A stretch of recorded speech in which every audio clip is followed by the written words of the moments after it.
frère cadet de la fratrie d'Omar. Pèlerinage qui pour nous est une commémoration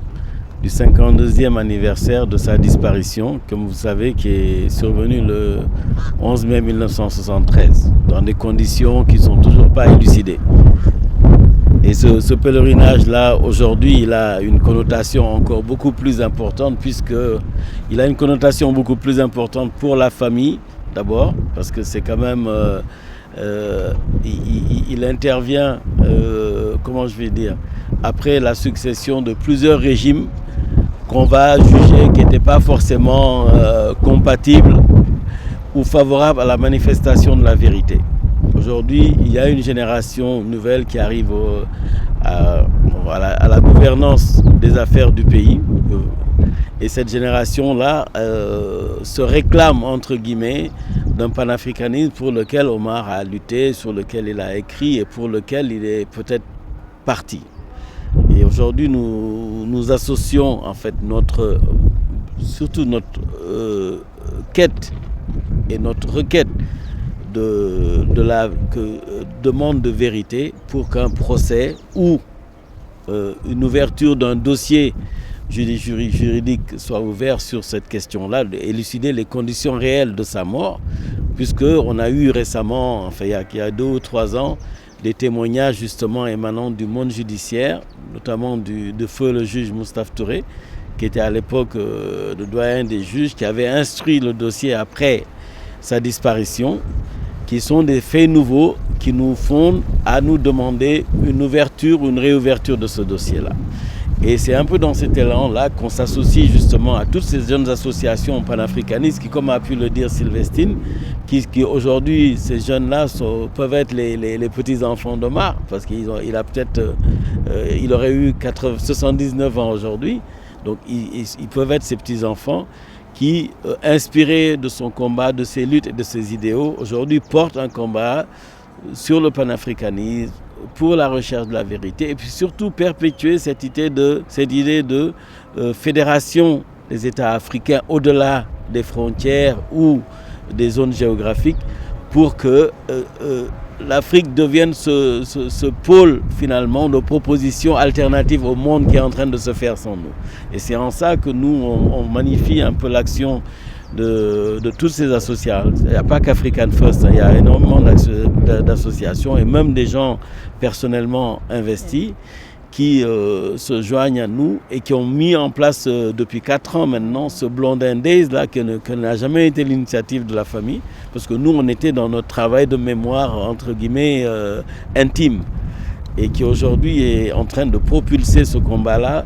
à la face du monde, des médias et surtout maintenant avec les nouvelles technologies. De le diffuser justement, malgré la courte vie qu'il a eue, puisqu'il est décédé très, très jeune, à 26 ans,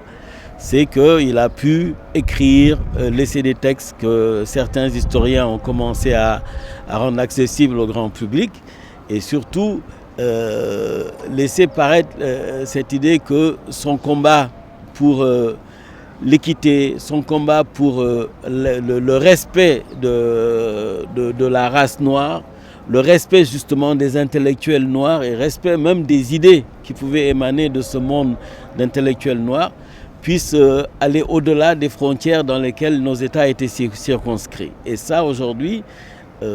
ces jeunes-là le portent. Et je crois que c'est le plus grand espoir de pouvoir faire sortir un peu de l'ornière de nouveaux textes fondateurs d'une identité culturelle intrinsèquement africaine qui puissent permettre de dire que oui, nous aussi on a des héros, même s'ils sont inconnus, peut-être qu'un jour ils le seront un peu plus. Et grâce au travail que mènent toutes ces associations-là, malgré leur jeunesse, quand je parle de leur jeunesse, c'est le fait qu'elles aient été créées il n'y a pas très longtemps,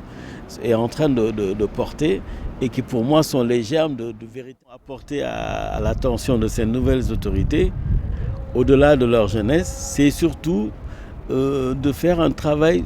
sur la manifestation de la vérité. Vous savez, leur slogan, c'est les 3 J, hein, Jub, Jubal, Jubanti. Mais boo bëggee jubal jubanti, donc koy sës ci dëgg. Te dañuy wax ci suñu aada dëkk mooy mucc. Donc comme la vérité est au fondement même disons, de leur accession au pouvoir, en tout cas la volonté de faire manifester la vérité, vous avez vu toute la réhabilitation qui est faite autour de Mamadou Dia, autour de certains hommes politiques qui n'ont pas forcément été reconnus dans leur combat par rapport à l'histoire politique du Sénégal, nous fondent à attendre d'eux qu'ils rouvrent ce dossier qui justement, et avec cette nouvelle, disons, cette information nouvelle qui est survenue avec le témoignage du juge Moustapha Touré, puisse fonder à ce que leur ministre de la Justice, même s'il est très pris par des affaires qui sont plus économiques et des affaires contemporaines, mais je crois que marquerait leur passage à la tête de ce pays. C'est un peu le message qu'on leur adresse, mais je pense qu'ils en sont conscients. Et c'est juste une piqûre de rappel, sachant qu'on a laissé passer les régimes de Senghor et Abdou Diouf, ceux d'Abdoulaye Wade, les tentatives que la famille a entamées au début du mandat de Macky Sall n'ont malheureusement pas abouti. Et aujourd'hui, nous réitérons notre requête de solliciter la manifestation de la vérité. Ça, c'est le majeur, c'est qu'il faut que ce procès-là soit fait pour éclairer à la face du monde. Le reste, ça relève du domaine du symbole, de l'idéologie ou de l'iconographie. Ce n'est pas forcément notre créé. Moi, je préfère qu'on puisse me dire, voilà, Omar s'est pas suicidé, Omar a été assassiné, et que même si on ne va pas aller chercher ceux qui voilà, les coupables, mais qu'on puisse nous dire, parce qu'on a été traumatisé par cette histoire-là. Voilà. Ça a commencé, il y a déjà eu, il y a 3 ans, au moment c'était au 49e anniversaire, il y avait eu un recueil qui a été fait par des jeunes chercheurs, dont Florian